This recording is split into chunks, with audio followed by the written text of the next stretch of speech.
Recording का message गया screen share में। Yes ma'am.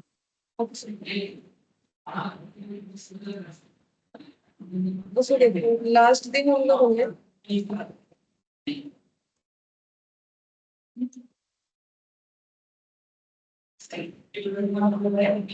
लास्ट दिन हम लोगों ने आई थिंक 10 किया था, 11 10 नहीं किया था। हाँ 10 वाला तो मैंने दूसरा कोई जैम खोल दिया। ठीक है 10 वाला करेंगे। ये स्किप कर दिया था टाइम के हिसाब से, इसको आज स्टार्ट करेंगे। एक सेकेंड मैंने कौन सा जैम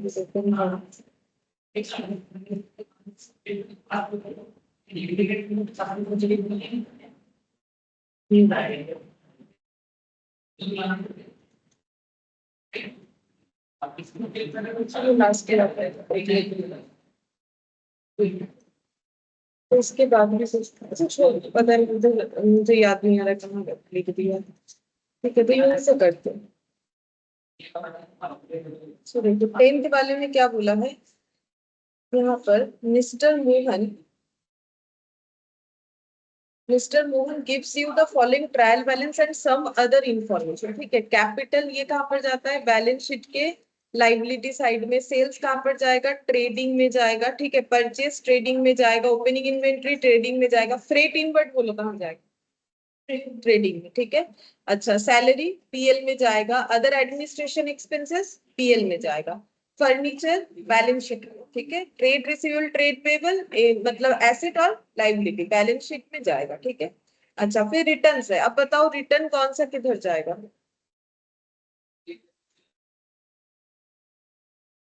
ये 20,000 ये डेबिट वाला है, डेबिट वाला सेल्स और क्रेडिट वाला परचेज। ठीक है डिस्काउंट एक रिसीव है और एक पेबल, मतलब डिस्काउंट अलाउड है और एक डिस्काउंट रिसीव्ड है। बैड डेब्ट कहाँ जाएगा, मतलब ये पीएल में जाएगा। ठीक है एक डेबिट साइड में एक क्रेडिट साइड में। बैड डेब्ट कहाँ जाएगा, ये भी पीएल में जाएगा। इन्वेस्टमेंट इन गवर्नमेंट सिक्योरिटीज कहाँ जाएगा, बैलेंस शीट में। ये इन्वेस्टमेंट होता है एसेट साइड में जाएगा। ठीक है cash in hand cash at bank कहाँ जाएगा, बैलेंस शीट में। इसका एडजस्टमेंट होगा। इनपुट में हमारे पास सीजीएसटी या एसजीएसटी। इनपुट हमारे लिए क्या होता है, एसेट होता है। देखो ट्रायल बैलेंस में तुम लोग को डेबिट में ही दिख रहा है। आउटपुट सारा क्या होता है, लाइबिलिटी होता है। एडजस्टमेंट मैंने क्या बोला था, आईजीएसटी सभी के साथ एडजस्ट होगा, लेकिन सभी कोई पहला अपना हेल्प करेंगे, फिर अगर बचेगा तो दूसरे का करेंगे। लेकिन सीजीएसटी आईजीएसटी को हेल्प करेगा बट एसजीएसटी को नहीं करेगा। एसजीएसटी आईजीएसटी को हेल्प करेगा बट सीजीएसटी को नहीं करेगा। तो यहाँ पर नेट क्या होगा बोल सकते हो, जो मैंने सिखाया था लास्ट दिन उसके हिसाब से। देखो सीजीएसटी पहले सीजीएसटी को कम करेगा, तो सीजीएसटी इनपुट कितना है 10,000, सीजीएसटी आउटपुट कितना है 8,000। तो 10,000 से पूरा 8,000 एडजस्ट हो जाएगा, फिर भी इनपुट कितना बचेगा 2,000। अब ये 2,000 किसको दे देगा, आईजीएसटी को, क्योंकि ये आईजीएसटी को दे सकते हैं किसी और को नहीं। तो ये आईजीएसटी को 2,000 से कम कर देंगे। ठीक है 6,000 में 2,000, तो ये -2,000 होगी, ये पूरा जीरो हो गया। और जो एसजीएसटी है 10,000, ठीक है वो क्या करेगा, वो पहले अपने 8,000 को एडजस्ट करेगा। तो ये -8,000 जैसे यहाँ जीरो हुआ था, यहाँ भी -8,000 हो गया जीरो। इसका भी कितना बचा, सेम 2,000 बचेगा। ठीक है वो 2,000 क्या होगा, ये देखो यहाँ पर ये एडजस्ट कर लेगा। ठीक है तो यहाँ पर कितना हो जाएगा, और 2,000 बचेगा। 2 और 2 4 हो गया। 6,000 -4,000 कितना हो गया 2,000। मतलब सीजीएसटी कुछ नहीं बचेगा और एसजीएसटी कुछ नहीं बचेगा। क्या बचेगा, ओनली आईजीएसटी कितना बचेगा 2,000। अच्छा इनपुट बच रहा है क्या, आउटपुट, आउटपुट बच रहा है। तो हम लोग को किधर दिखाना पड़ेगा, हाँ लाइबिलिटी साइड में इसको हम लोग को दिखाना पड़ेगा। ठीक है तो ये ओरली हो जाता है, वैसे हम लोग लिख के भी चाहे तो कर सकते हैं। और छोटा सा इंफॉर्मेशन दिया, closing inventory depreciation furniture prepare trading and profit and loss account and balance sheet of mister Mohan. तुम लोग स्ट्रक्चर बनाओ, हम एक बार फिर से ढूंढते हैं कहाँ लिखा था, देख लेते, नहीं तो कंटिन्यूएशन नहीं हो जाएगा। तुम लोग बनाओ स्ट्रक्चर बनाओ, in the books of mister Mohan, फिर ट्रेडिंग का बैलेंस पीएल का बैलेंस शीट का, इसका स्ट्रक्चर बनाओ। तब तक हम थोड़ा सा इसे ढूंढ लेते हैं, अगर मिल जाए तो अच्छा है।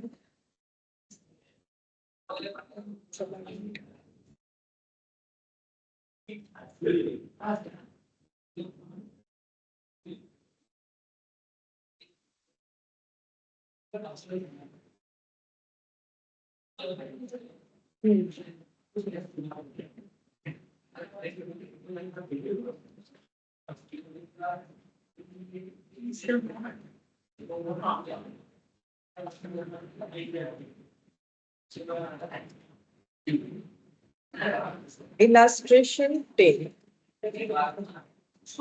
In the books of Mr. Moody, trading and profit and loss account for the year ended 31st March 2020.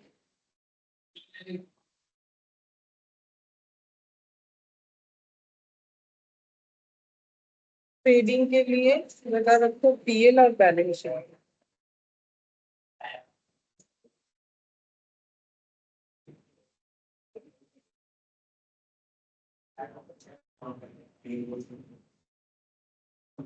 पूरा ही रख लेते हैं, पूरे पेज में ट्रेडिंग भी बन जाए।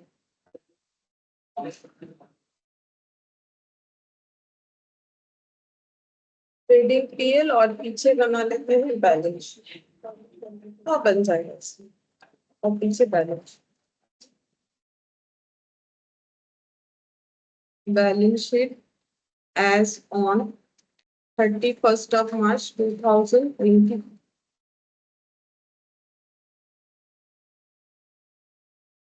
Liabilities.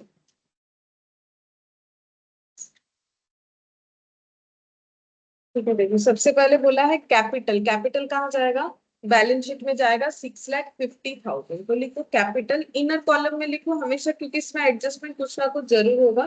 कैपिटल हो जाएगा 6,50,000।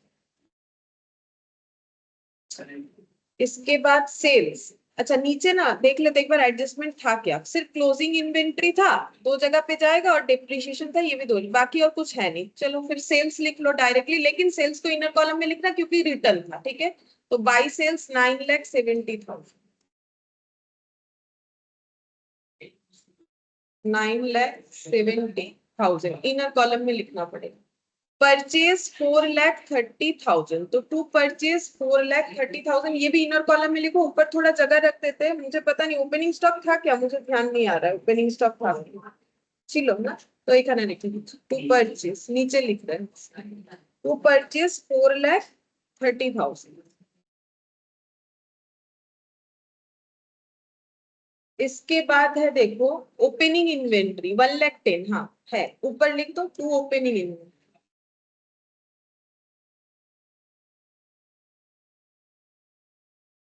1,10,000।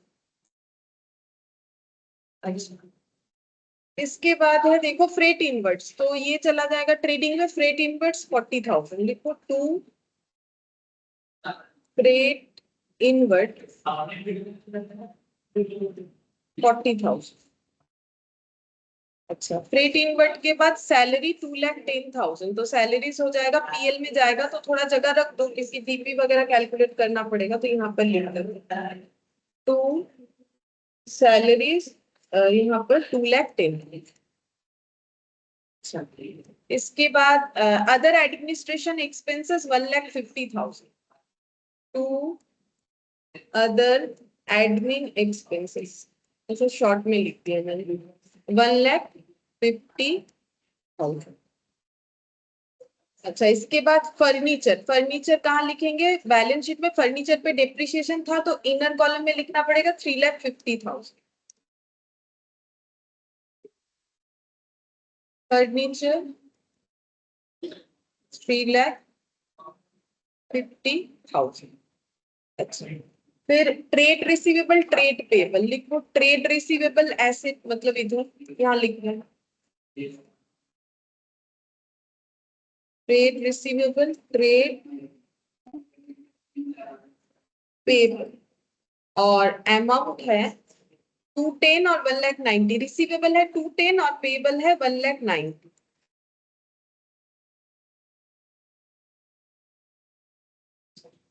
फिर इसके बाद देखो रिटर्न से, रिटर्न मतलब वही सेल परचेस वाला, तो 20,000 सेल से रिटर्न होगा, 12,000 परचेज से, ठीक है। तो लेस कर दो रिटर्न, लेस रिटर्न, इधर भी लिख लेते हैं लेस रिटर्न, ठीक है। अच्छा, तो यहाँ से 12,000 होगा। देखो परचेस डेबिट होता है, उसका क्रेडिट उसका रिटर्न होगा, तो ये 12,000 इधर जाएगा और इधर 20,000, यहाँ 12,000 और इधर 20,000। अच्छा, माइनस करके ये तो आएगा 950 और ये हो जाएगा 4 लाख का, तो 18, 4,18,000, ठीक है, 4,18,000। अच्छा, अब रिटर्न तक हो गया था, उसके बाद डिस्काउंट, तो एक जगह पे होगा 19,000 डेबिट है, वो होगा डिस्काउंट अलाउड, और 9,000 हो जाएगा बाय डिस्काउंट रिसिप्ट। सिर्फ डिस्काउंट भी लिख सकते हैं, टू डिस्काउंट और बाय डिस्काउंट। टू डिस्काउंट इधर लिख दिया मैंने, बाय डिस्काउंट।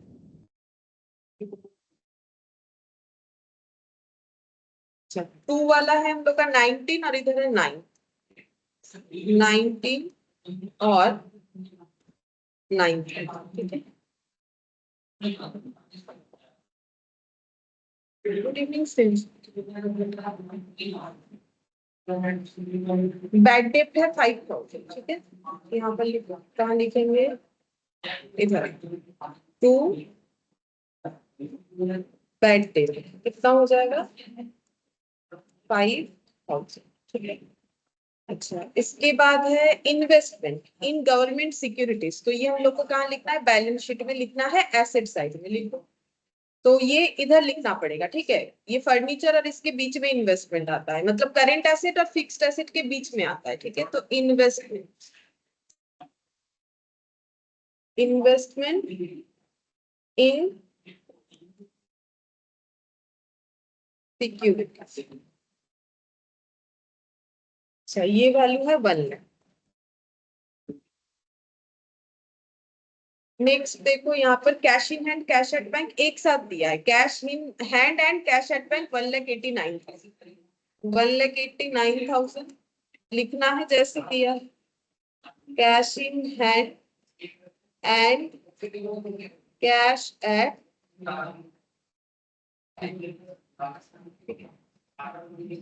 अच्छा, अब इसके बाद ये जीएसटी का कैलकुलेशन, तो इसका कैलकुलेशन हम लोग कर लेते हैं, ठीक है। जीएसटी का कैलकुलेशन करके हम लोग का इधर आएगा, तो ऐसे देखो, ऐसे कर लेते हैं, यहाँ वर्किंग नोट बना के दिखा देते हैं। यहाँ पर लिखेंगे आईजीएसटी पहले लिखते हैं, फिर लिख लो एसजीएसटी, जो लिखना है एसजीएसटी, सीजीएसटी, आगे पीछे जैसे भी लिखना है लिख सकते हो, ठीक है। अच्छा, यहाँ पर हम लोग क्या लिखते हैं, देखो लास्ट, इसीलिए मैंने ये वाला पीडीएफ ढूंढ के निकाला है। देखो हम लोग क्या लिखते हैं, आउटपुट लिखते हैं पहले हमारे पास, क्योंकि आउटपुट से ही तो हमें एडजस्टमेंट करने का मौका मिलता है। एसेट को लिखेंगे, ठीक है।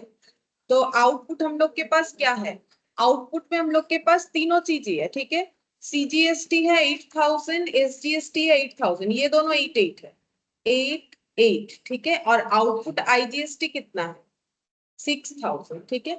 ये हो गया। अब इनपुट जो है वो एसेट है, ये लाइबिलिटी है, ठीक है। अब इनपुट से एडजस्ट करेंगे, इनपुट सीजीएसटी है, तो लिखते हैं इनपुट सीजीएसटी, और ये कितना है, ये है हम लोग के पास 10,000, ठीक है। तो यहाँ से पहले सीजीएसटी सीजीएसटी में एडजस्ट होगा, ठीक है, माइनस कर दिया, ठीक है।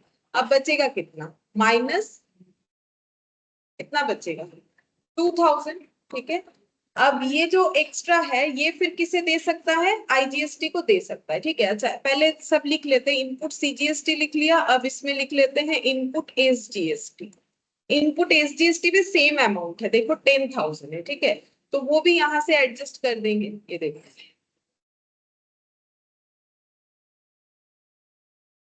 काम करते हैं, इसको थोड़ा सा नीचे लिखेंगे तो बराबर हो जाएगा। ये देखो यहाँ पर लिख देते हैं, ये भी 10,000, ये दोनों एक ही लाइन में आ जाएगा। तो यहाँ पर हो जाएगा हम लोग का -2,000, यहाँ पर हो गया -2,000, ठीक है। ये हम लोग का क्या बच रहा है, ये हम लोग का बच रहा है input x SGST, input CGST. अब ये इनपुट आईजीएसटी में चला जाएगा, ठीक है। तो यहाँ से लेस कर दो इनपुट सीजीएसटी और लेस कर दो ये 6,000 और इनपुट एसडीएसटी, ठीक है। दोनों यहाँ से चला जाएगा, 2,000 और 2,000, ठीक है। लेस होने के बाद ये यहाँ एडजस्ट हो जाएगा, तो अब बचेगा 4,000। 4000 क्या बचेगा मेरा आउटपुट, क्या बचेगा आउटपुट IGST ये बचा, ठीक है। ये बाद में एडजस्ट करना पड़ेगा। आउटपुट IGST बच गया। इसको ये क्या हो जाता है, आउटपुट हमेशा लाइबिलिटी है, ठीक है। तो ये हम लोग लाइबिलिटी साइड में लिखेंगे। तो लाइबिलिटी साइड में लिखो आउटपुट IGST 4000, ट्रेड पेबल के नीचे आउटपुट IGST 2000।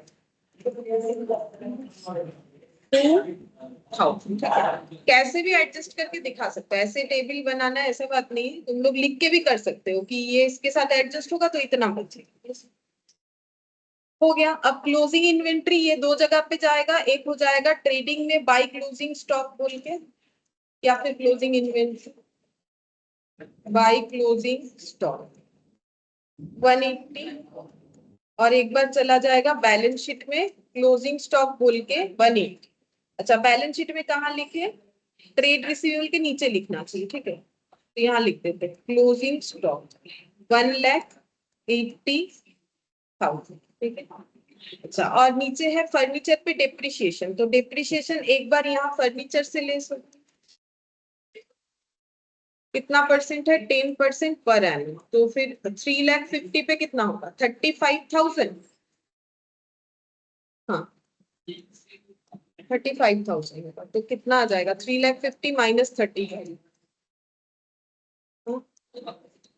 350। और इधर PL में जाएगा टू डेप्रिशिएशन बोल के, टू डेप्रिशिएशन ऑन फर्नीचर,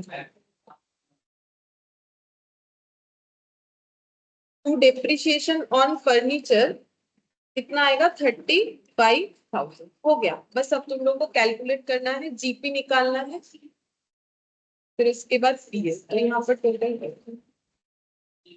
9 और 1 10 लाख, 8 और 5 कितना हो जाएगा 13, 1,30,000। तो तुम सब 11,30,000, 11,30,000। और इधर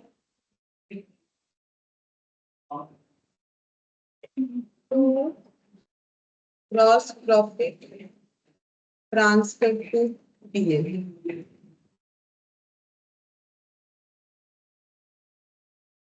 1,10,000 प्लस 418 प्लस 40,000, 568 माइनस 11,000, 562, 5,62,000 का GP आ रहा है। अब ये GP को करो ब्रॉड डाउन, 5,62,000 प्लस 9,000, तो ये हो जाएगा 000 571 हो रहा है, हाँ 571 हो रहा है। टोटल करते हैं 571, 5,71। अब देखते हैं माइनस करते हैं, माइनस हो जाएगा 2 + 1 3,45, 3,40, 40, 80, 3,80 माइनस 19,000, 3,80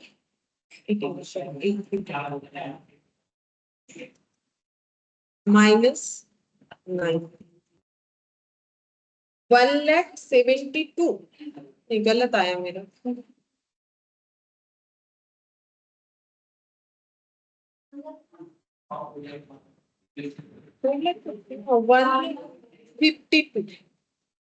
152 আসছে আমার আগে আসছে, তাহলে আমি কিছু ভুল ক্যালকুলেশন করি।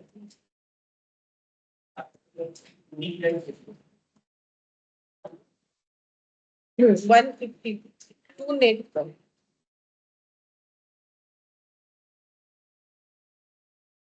1,52,000। अब ये कैपिटल में ऐड कर, नेट प्रॉफिट 1,52,000। अच्छा तो 6 लाख प्लस 1 लाख 7 लाख, और इधर 1 लाख 8,02,000, 8,02,000, और इसका टोटल कितना हो रहा है 990।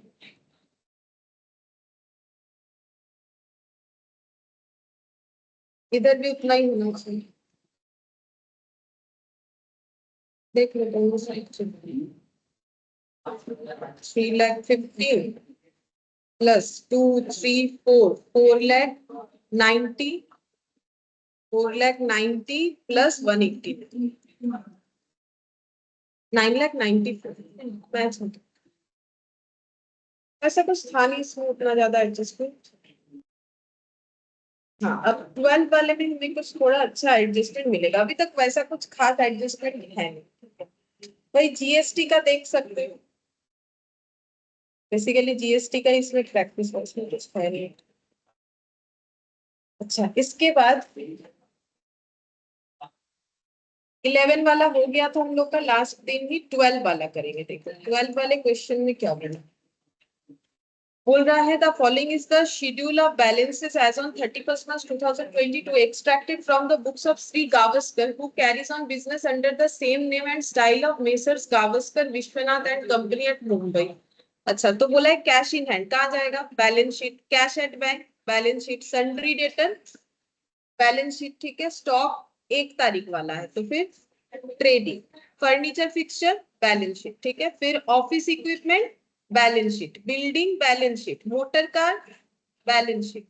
अच्छा, सन्ड्री क्रेडिटर ये भी balance sheet, loan from Vishwanath तो ये वाला लाइबिलिटी, ये भी तो बैलेंस शीट में जाएगा। प्रोविजन फॉर बैड डेट ये ओपनिंग वाला प्रोविजन है, ठीक है, इसको पीएल में क्रेडिट करके भी लिख सकते हैं हम लोग, by provision for bad debt बोल के, ठीक है, या फिर हम लोग ये देखेंगे कि ये प्रोविजन ऑलरेडी क्रिएटेड है तो हमें इस बार जो प्रोविजन क्रिएट करना है वो कितना चाहिए, तो वो जैसे हम लोग अकाउंट बनाते हैं वैसे करके भी बना सकते हो, इसको पीएल में भी लिखा जा सकता है।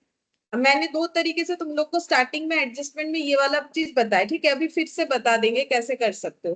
परचेज ये हम लोग का कहाँ जाएगा, ट्रेडिंग, परचेज रिटर्न परचेज से एडजस्ट हो जाएगा, sales trading sales return sales से एडजस्ट हो जाएगा, सैलरी पीएल में जाएगा, रेंट फॉर गोडाउन पीएल में जाएगा, interest on loan from Vishwanath तो ये कहाँ जाएगा, पीएल में जाएगा, rate and taxes discount allowed to debtor PL में जाएगा, discount receive from creditor PL में जाएगा, freight on purchase trading, carriage outward PL, carriage outward होता है डिलीवरी चार्जेस, ठीक है, ड्राइंग्स कैपिटल से लेस होगा, printing stationery PL, electricity charges PL, insurance premium ये भी पीएल में जाएगा, जनरल ऑफिस एक्सपेंसेस वो भी पीएल का है, bad debt PL, bank charges PL, motor car expense PL, capital balance sheet, prepare trading and profit and loss account for the year ended and the balance sheet, लेकिन यहाँ पर है information कहाँ चला गया, ये लो इंफॉर्मेशन कट हो गया है मेरे से। अच्छा ठीक है, रुको हम देते हैं, इसमें कुछ हमारा एडजस्टमेंट भी है,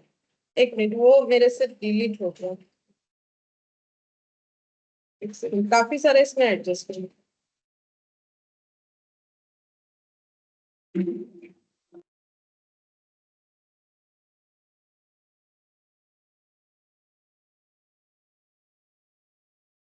ठीक है, हम पीडीएफ में ऐड कर देंगे, फिलहाल हम यहाँ पर तुम लोग को एक बार दिखा देते हैं।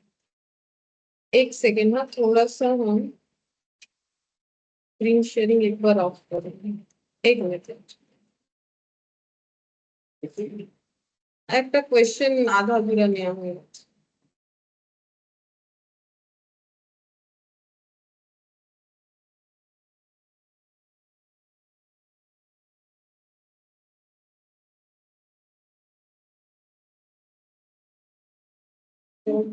রং করলে চলবে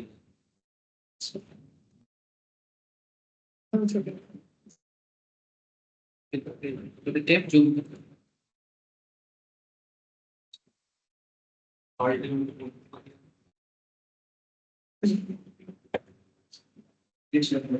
ठीक है, चलो हो गया। देखो ये हम पीडीएफ में ऐड कर देंगे, ये बाय चांस मेरे से छूट गया है तो ये देखो अभी तुम लोग का काम हो जाएगा। यहाँ पर देखो डेप्रिसिएशन दिया हुआ है, business sorry building used for business by 5%, तो बिल्डिंग पे कितना डेप्रिसिएशन लगाना है 5%, तो इसका एडजस्टमेंट कहाँ कहाँ होगा बोलो।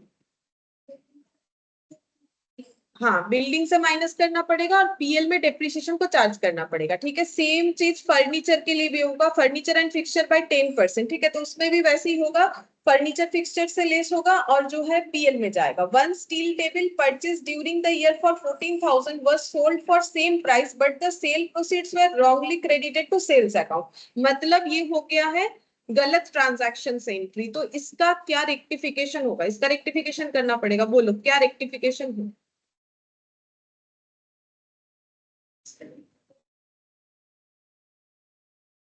हाँ देखो, अगर हम लोगों ने क्या बेचा है, क्या हम लोगों ने अपना बिजनेस का गुड्स बेचा है? नहीं, हम लोगों ने अपना कोई फिक्स्ड एसेट था, अभी उसे बेच दिया, तो उससे जो मेरा इनकम आया क्या वो कभी सेल में आ सकता है? नहीं।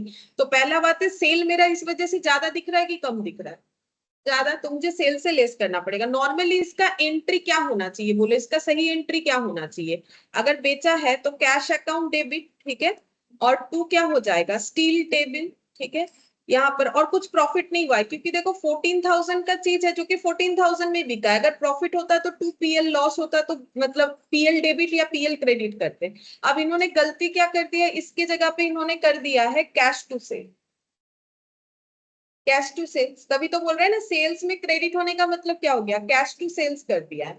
अब इसको रेक्टिफाई कैसे करोगे? कैश तो सही किया है, ठीक है, गलत करके भी सही किया है, लेकिन टू स्टील टेबल करना चाहिए, उसकी जगह हम लोगों ने क्या कर दिया, सेल्स कर दिया है। तो इसका रेक्टिफिकेशन एंट्री क्या होगा? ऐसे हो जाएगा, sales debit, sales to steel table. ठीक है, तो सेल्स डेबिट होगा, इसीलिए सेल को कम करना पड़ेगा क्योंकि मेरा सेल तो गलत दिख रहा है क्योंकि मैंने 14,000 वहां रिकॉर्ड कर रखा है। और स्टील टेबल चला गया है क्योंकि मैंने उसको स्टील टेबल नहीं दिखाया, तो फिर वो वाला मेरा माइनस होगा। मतलब मेरे पास अगर ट्रायल बैलेंस में स्टील टेबल लिखा हुआ है वो और बैलेंस शीट में नहीं जाएगा।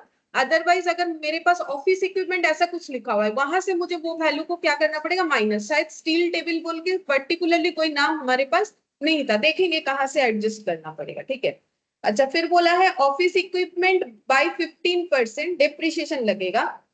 Purchase of a typewriter 40,000 has been wrongly debited to purchase. तो इस वजह से देखो ये एसेट खरीदा है टाइपराइटर, तो ये परचेज में नहीं जाना चाहिए, तो परचेज में दिखा दिया है तो मुझे परचेज से उसे क्या करना पड़ेगा, लेस करना पड़ेगा। ठीक है, क्योंकि मेरा सही एंट्री होना चाहिए था टाइपराइटर टू कैश या बैंक। ठीक है, मैंने क्या कर दिया है, परचेज टू कैश या बैंक कर दिया है। तो फिर मुझे ठीक करने के लिए क्या करना पड़ेगा, टाइपराइटर को भी डेबिट करेंगे, टू परचेज करेंगे, मतलब परचेज को मुझे क्या करना पड़ेगा, कम करके दिखाना पड़ेगा। और टाइपराइटर को मुझे बैलेंस शीट में दिखाना पड़ेगा क्योंकि इसको टाइपराइटर को एसेट कंसीडर किया ही नहीं है, तो वो वाला इसका मतलब ऑफिस इक्विपमेंट में वो एडेड नहीं है, तो ऑफिस इक्विपमेंट का बैलेंस मुझे 40,000 से बढ़ाना पड़ेगा। ठीक है, अच्छा, और इसमें हमें डेप्रिसिएशन भी एज वेल एज लगाना पड़ेगा। तो जब डेप्रिसिएशन लगाएंगे तो टाइपराइटर को इंक्लूड करके उस वैल्यू पे लगाएंगे, नहीं तो फिर डेप्रिसिएशन कम चार्ज होगा। और मोटर कार पे कितना डेप्रिसिएशन करना है, 20%। इस पे कोई रेक्टिफिकेशन नहीं है, नॉर्मल बोला है। ठीक है, तो ये भी दो जगह पे जाएगा, कहाँ कहाँ होगा, एक बार पीएल में जाएगा डेप्रिसिएशन और एक बार बैलेंस शीट से मोटर कार से वैल्यू रिड्यूस हो जाएगा। क्लोजिंग स्टॉक दो जगह पे जाएगा, ट्रेडिंग में, बैलेंस शीट जैसे होता है। 2 months rent for godown is outstanding, बोल रहा है गोडाउन का रेंट 2 months का आउटस्टैंडिंग है। तो मुझे एक चीज बोलो, जो ट्रायल बैलेंस में गोडाउन रेंट का वैल्यू दिया हुआ है, दिया हुआ है, हम दिखा देंगे, तो वो कितने मंथ का है?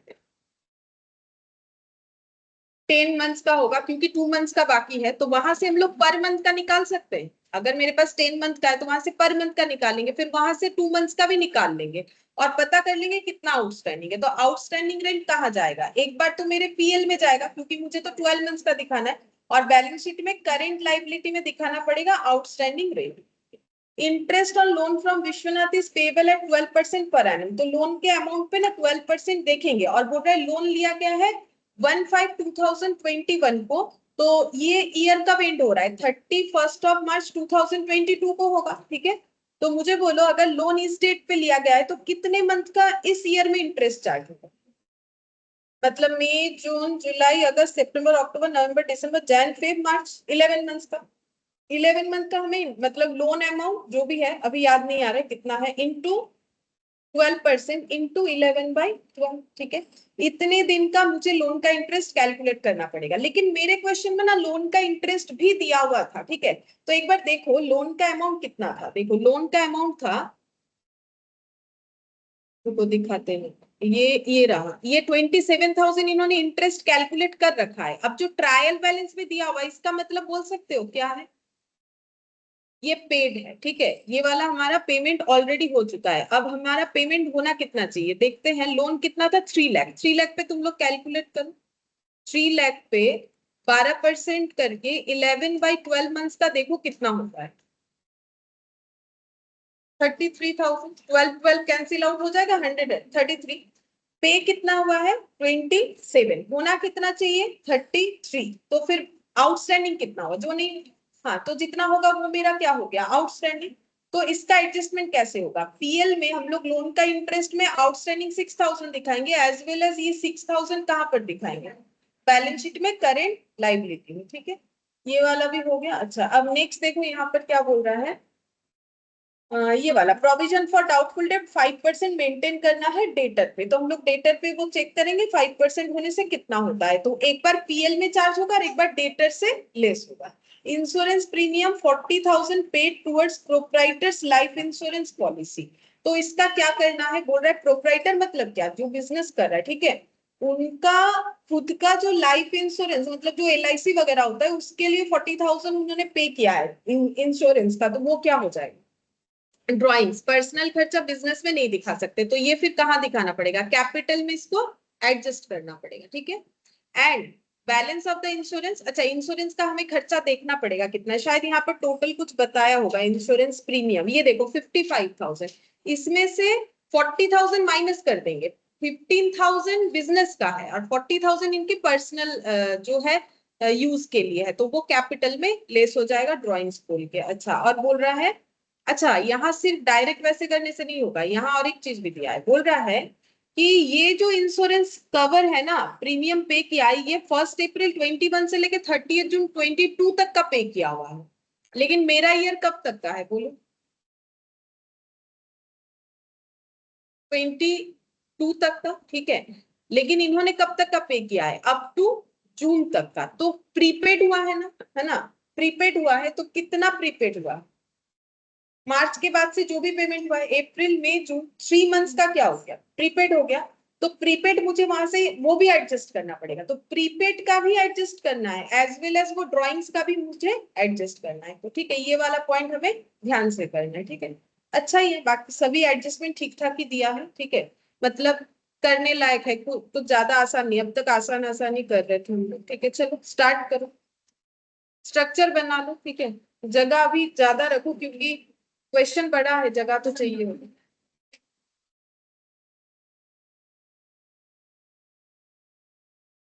अच्छा लिखो, इन द बुक्स ऑफ, क्या नाम है, Gavaskar.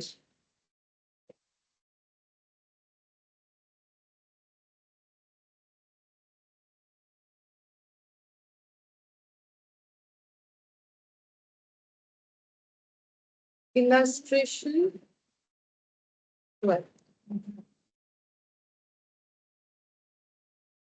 In the books of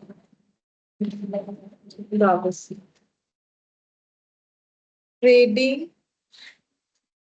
and profit and loss account for the year ended 31st March 2022।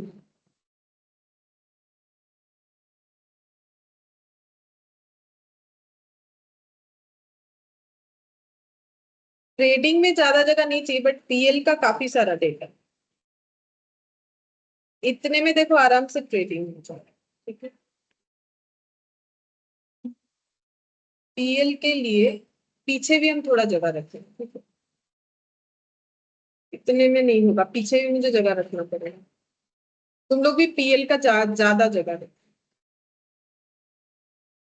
लगभग इतना रखते हैं, याद है, ठीक है। अब balance, as on 31st of March 2020,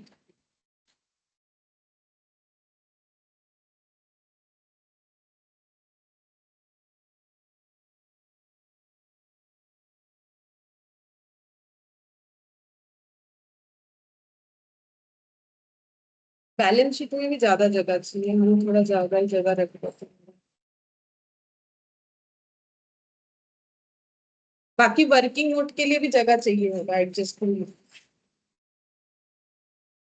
अच्छा ठीक है, देखो पहले है कैश इन हैंड दिया है, तो बैलेंस शीट में जाओ कैश इन हैंड, इसमें कोई एडजस्टमेंट नहीं होगा, इसको हम लोग डायरेक्टली आउटर कॉलम में लिख सकते हैं। ठीक है, कैश इन हैंड एकदम लास्ट में लिखो बैलेंस शीट का। ठीक है, तो मुझे लगता है मेरा बैलेंस शीट यहाँ तक आ जाएगा, तो मैंने यहाँ लिख दिया। सबसे लास्ट में होता है cash in hand. Cash in hand है 14,000। अच्छा, इसके बाद है कैश एट बैंक, जस्ट इसके ऊपर लिखो cash at bank. Cash at bank ये है 26,000। अच्छा, इसके बाद है डेटर। अच्छा, इसके बीच लेकिन क्लोजिंग स्टॉक आना चाहिए, तो हम एक लाइन का गैप रख के यहाँ लिखते हैं डेटर। यहाँ लिखते हैं सन्ड्री डेटर। इसको इनर कॉलम में लिखेंगे, क्यों? क्योंकि इसका प्रोविजन हम लोगों ने पढ़ा कि प्रोविजन था, एडजस्टमेंट है, तो 8,60,000 इसको हम लोग इनर कॉलम में लिखेंगे। 8,60,000। अच्छा, फिर इसके बाद देखो स्टॉक 1,421, मतलब ये ट्रेडिंग में लिख दो। To opening stock 6,20,000। ठीक है, टू ओपनिंग स्टॉक 6,20,000।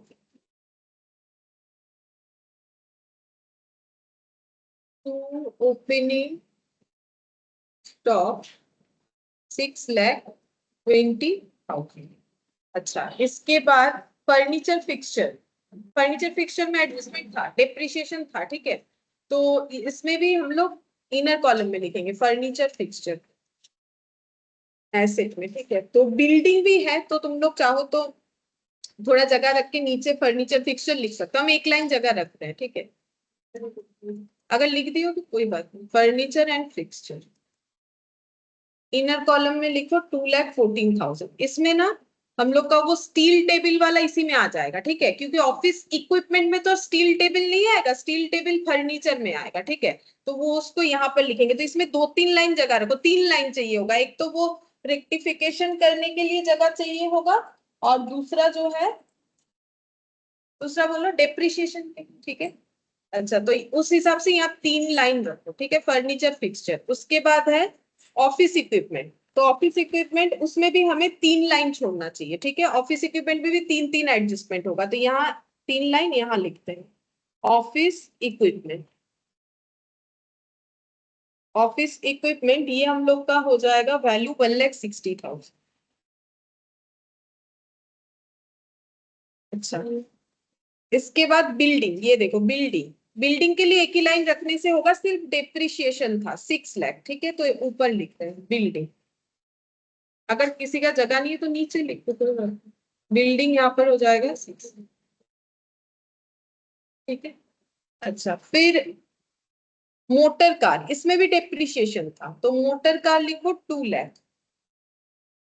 अच्छा, मोटर कार लिखना पड़ेगा 2 लाख।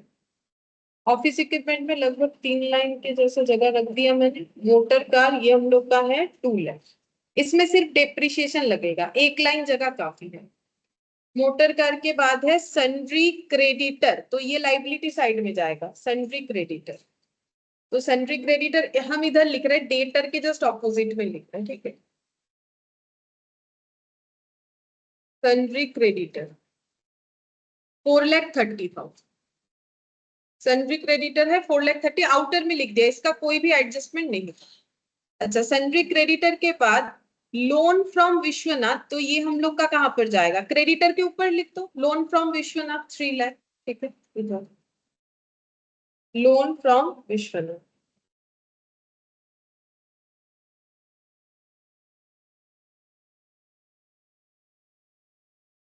अच्छा, इसमें लेकिन आउटस्टैंडिंग इंटरेस्ट आ रहा था, तो इसको इनर कॉलम में लिख सकते हो अगर उसको ऐड करके दिखाना चाहते हो, और अगर नहीं ऐड करोगे आउटस्टैंडिंग इंटरेस्ट ऑन लोन लिखोगे तो इसको आउटर में लिख दो। अगर कोई आउटर में लिख दियो तो नो इश्यूज, हम बोल रहे हैं अगर 3 लाख इधर लिखोगे तो भी ठीक है, अगर 3 लाख इधर लिखोगे तो आउटस्टैंडिंग इसमें एडजस्ट करके दिखा सकते हो, अगर इधर लिख दियो तो आउटस्टैंडिंग को ऐड मत करना, डायरेक्टली लिख के दिखा देना। जैसा करना चाहो दोनों ठीक है, जैसा करना चाहो कर सकते। अच्छा, फिर उसके बाद प्रोविजंस फॉर बैड डेट, ठीक है 30,000। प्रोविजंस फॉर बैड डेट का देखो दो तरीके से एडजस्टमेंट हो सकता है, एक तो जो नया प्रोविजन होगा उसमें एडजस्टमेंट कर सकते हो, या फिर इसको डायरेक्टली बाई पीएल, पीएल में बाई साइड में भी लिखा जा सकता है, ठीक है। तो तुम लोग एडजस्ट ही कर लेना, क्योंकि अभी जो है वो माइनस करके, मतलब हमारे पास ऑलरेडी प्रोविजंस है, नया प्रोविजन जितना क्रिएट होगा उसमें हमें उतना अमाउंट कम करना पड़ेगा जितना मेरे पास बैलेंस पड़ा हुआ है, ठीक है। तो अभी उसको नहीं लिख रहे हैं, जब प्रोविजंस का करेंगे तो ये वाला एडजस्ट कर लेंगे। फिर लिखो परचेस 14 लाख, इसमें भी 3 लाइन जगह रख दो, क्योंकि परचेस में हमारा एडजस्टमेंट था, ठीक है। तो ओपनिंग स्टॉक के नीचे नीचे ही होगा परचेस, इसमें 3 लाइन एडजस्टमेंट होगा, एक तो रिटर्न होगा 14 लाख है, ठीक है, और एक वो टाइपराइटर का एडजस्टमेंट होगा। परचेज रिटर्न लेस कर दो 26,000, लेस परचेज रिटर्न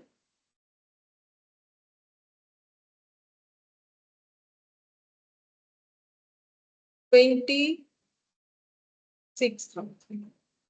अच्छा, इसके बाद सेल्स 23 लाख, इसमें भी हमें 3 लाइन जगह रखना चाहिए, ठीक है। इसमें भी हम लोग का एक रेक्टिफिकेशन है और एक रिटर्न। 23 लाख, अच्छा उसके बाद ही रिटर्न भी दिया है 42,000, लिख लो सेल्स रिटर्न 42,000। अच्छा, नेक्स्ट देखो सैलरी, सैलरी में कोई एडजस्टमेंट नहीं था, डायरेक्टली पीएल में आउटर कॉलम में 1,10,000, तो यहां से लिखते हैं 1,10,000।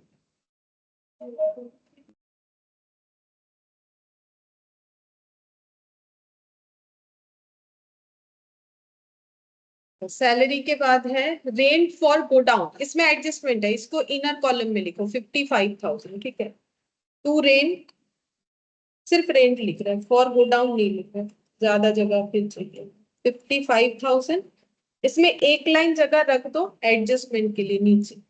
रेंट के बाद है इंटरेस्ट और लोन फ्रॉम विश्वनाथ, इसमें भी हमें एडजस्टमेंट करना पड़ेगा, तो टू इंटरेस्ट बोल के उसमें भी एक लाइन जगह रख दो, टू इंटरेस्ट ऑन लोन 27,000। इसके बाद रेट्स एंड टैक्सेस, कोई एडजस्टमेंट नहीं है, आउटर कॉलम में 21,000 लिख दो, यहाँ एक लाइन जगह जरूर रखो। इसके बाद to rates and taxes,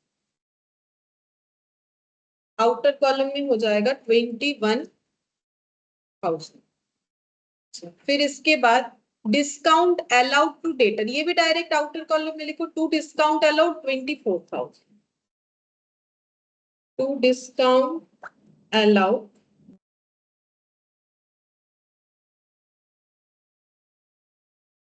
to discount allowed 24। फिर इसके बाद डिस्काउंट रिसीप्ट, डिस्काउंट रिसीप्ट, ठीक है, तो यहाँ पर आ जाएगा ये, यहाँ लिखना by discount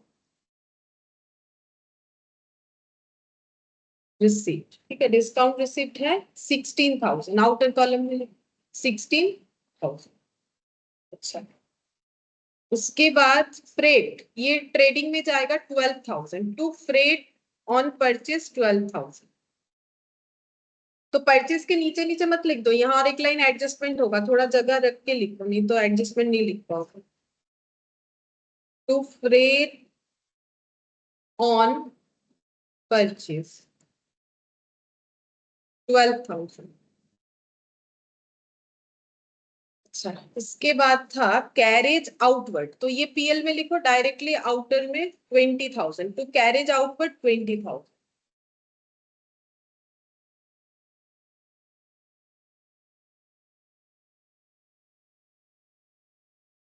to carriage outward 20,000।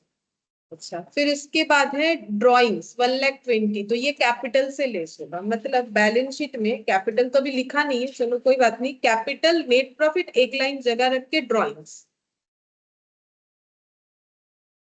Drawings है 1,20,000।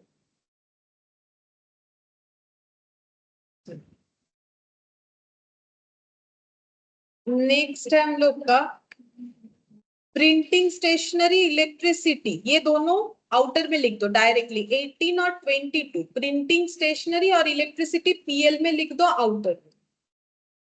टू प्रिंटिंग एंड स्टेशनरी 18,000 और टू इलेक्ट्रिसिटी 22,000 पीछे लिख दो। टू इलेक्ट्रिसिटी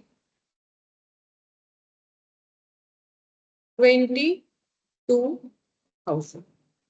अच्छा, अब इंश्योरेंस प्रीमियम, इसमें भी एडजस्टमेंट था, इसको इनर कॉलम में लिखो 55,000 टू इंश्योरेंस प्रीमियम।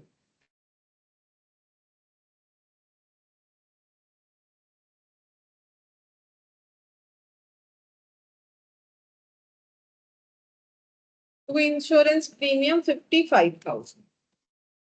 अच्छा, जनरल ऑफिस एक्सपेंसेस 30,000, तो ये भी आउटर में लिख दो, यहाँ जगह थोड़ा सा रख दो एडजस्टमेंट के लिए। टू जनरल ऑफिस एक्सपेंस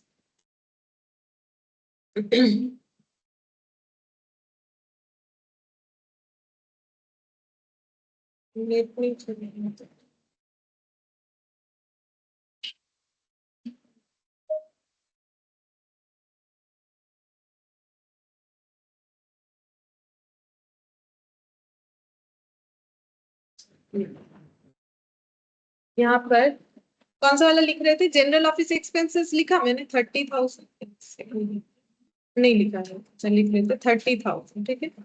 अच्छा, इसके बाद बैड डेब्ट्स लिखो, इसके नीचे ही लिख दो टू बैड डेब्ट्स 20,000, 30,000 20,000। अच्छा, इसके बाद बैंक चार्जेस डायरेक्टली आउटर में 16,000 to bank charges directly outer में 16,000। और लास्ट में है motor car expenses 36,000 to motor car expenses 36,000, ठीक। और एंड में कैपिटल दिया है 16,20,000, बैलेंस शीट में लिखो कैपिटल 16,20,000। चलो, ट्रायल बैलेंस का सब लिख लिया। अब हम लोग एडजस्टमेंट में चलते हैं। यहाँ पर सबसे पहले डेप्रिसिएशन जो है, building used for business by 5%, मतलब सीधा सीधा बिल्डिंग में 5% डेप्रिसिएशन लगा दो, ठीक है। तो बिल्डिंग में 5% डेप्रिसिएशन लगाएंगे, तो बिल्डिंग यहाँ पर ये देखो, यहाँ लेस करते हैं depreciation at the rate of 5%, कितना होगा 30। ये माइनस करके भी लिख देते हैं आउटर में, 6 लाख से 30 माइनस होगा, कितना होगा 570। अच्छा, और ये पीएल में भी जाएगा। अगर तुम लोग के पीएल में बाई चांस सोचो जगह कम है, कि जैसे मेरा कम हो गया, यहाँ पर हम और ज्यादा नहीं लिख सकते, तो हम एक काम करेंगे, सारे डेप्रिसिएशन का वर्किंग नोट बना के एक साथ लिख देंगे, ठीक है, क्योंकि मेरे यहाँ पर जगह नहीं। अगर तुम लोग का जगह है तो तुम लोग इंडिविजुअल लिख सकते हो, टू डेप्रिसिएशन ऑन बिल्डिंग बोल के देख लो कितना जगह बचा है, उस हिसाब से कर लो, ठीक है। मेरा तो जगह नहीं है, हम इसका कर लेते हैं वर्किंग नोट, ठीक है। Working note number 1, total depreciation, ठीक है। तो पहला मुझे मिल गया है डेप्रिसिएशन ऑन बिल्डिंग, ठीक है। अच्छा, ये भी कैलकुलेट कर लिया मैंने, कितना आया मेरा 30,000, ठीक है। अच्छा, अब नेक्स्ट देखो यहाँ पर, ये तो मुझे नहीं चाहिए। अब देखो बोल रहा है फर्नीचर एंड फिक्सचर बाय 10%, लेकिन उसमें एक स्टील फर्नीचर जो है वो मुझे एलिमिनेट करना है 14,000 का, दो जगह से एलिमिनेट करना है, एक बार परचेज से करना है और दूसरा कहाँ से करना पड़ेगा, ओ सॉरी, सेल से करना है, सेल हुआ है, सेल से होगा, परचेस से नहीं, सेल से होगा। और एक हो जाएगा मेरा फर्नीचर, फर्नीचर फिक्सचर बोल के जो है वहां से होगा 14,000। तो पहले चलो लेस कर लेते हैं, यहाँ सेल से लेस करो सबसे पहले, यहाँ पर लेस करेंगे क्योंकि सेल का अमाउंट यहाँ इंक्लूड नहीं हो सकता है। तो यहाँ पर क्या लिखेंगे, sale of steel table wrongly credited, ऐसे लिख, sale of steel table wrongly credited 14,000, ये लेस हो जाएगा। अच्छा, इसके बाद इसका कितना आएगा देखो तो 56 माइनस हो रहा है 23 लाख से।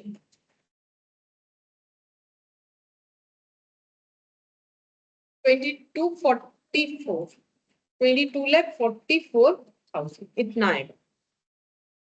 अच्छा, साथ ही साथ इसको हम लोग को फर्नीचर से भी कम करके दिखाना पड़ेगा, क्योंकि उसको हम लोगों ने फर्नीचर का सेल जब माना ही नहीं है, तो फर्नीचर में वो अभी भी इंक्लूडेड है, तो फर्नीचर से लेस करो। फर्नीचर में क्या लिखेंगे, यहां से लेस करके लिखो sale of steel table, sale of steel table. ठीक है, जगह कम है ना तो छोटा छोटा करके लिख दो, सेल ऑफ स्टील टेबल, हम बोल दे रहे हैं क्या लिखना पड़ेगा, सेल ऑफ स्टील टेबल हो गया। अब बचेगा कितना, इसको आउटर में भी मत लिखो, इसको इनर में ही लिखो 2 लाख। ठीक है, अब इस पे हम लोग क्या करेंगे, डेप्रिसिएशन चार्ज करेंगे। तो यहाँ पर डेप्रिसिएशन कितना होगा 10%, तो depreciation at the rate of 10%, तो ये हो जाएगा 20,000। ठीक है, तो 2 लाख से 20 माइनस यानी 1,80,000। ठीक है, 1,80,000 हो जाएगा। अब इसको हम फिर से वर्किंग नोट में लिखते हैं, क्योंकि मेरे पास जगह नहीं, हम सारे डेप्रिसिएशन को ऐड करके लिखने वाले हैं। तो अगर मेरे जैसा जगह नहीं है, इस तरीके से कर रहे हो, तो तुम लोग भी लिख लो depreciation on furniture and fixture, ये आया है हम लोग का 20,000। ठीक है, नेक्स्ट देखो यहाँ पर। अच्छा, नेक्स्ट देखो यहाँ पर बोल रहा है कि office equipment by 15%, purchase of typewriter 40,000 has been wrongly debited to purchase. तो परचेज अकाउंट से 40,000 को पहले लेस करेंगे, ऑफिस इक्विपमेंट में 40,000 को ऐड करेंगे, क्योंकि रेक्टिफिकेशन एंट्री क्या हो रहा है, office equipment debit to purchase है ना। तो फिर यहाँ पर परचेज में लेस करो। अच्छा, लिखोगे क्या, टाइपराइटर रॉन्गली डेबिटेड, ऐसे लिख सकते हो, typewriter wrongly debited, typewriter wrongly debited 40,000। अब देखो कितना आ रहा है, फिर उधर करेंगे एडजस्ट। 40,000 ये हो गया 4 और 2 मतलब 66 माइनस हो रहा है,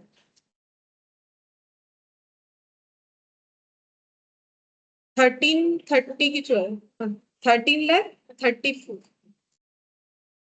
और एक बार एडजस्टमेंट होगा, हमेशा 2 बार एडजस्टमेंट होगा। ठीक है, टाइपराइटर यहाँ से तो लेस कर दिया, क्योंकि ये मेरा स्टॉक परचेज थोड़ी ना था जो हम परचेज में दिखाएंगे।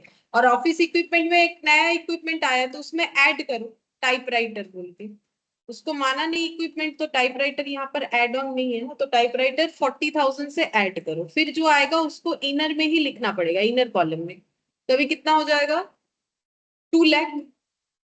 अब 2 लाख पे डेप्रिसिएशन अब चार्ज करना पड़ेगा, डेप्रिसिएशन कितना चार्ज होगा 15%। ठीक है, 15% डेप्रिसिएशन चार्ज करो, less depreciation at the rate of 15%, तो 30,000 होगा। ठीक है, 30,000 होगा,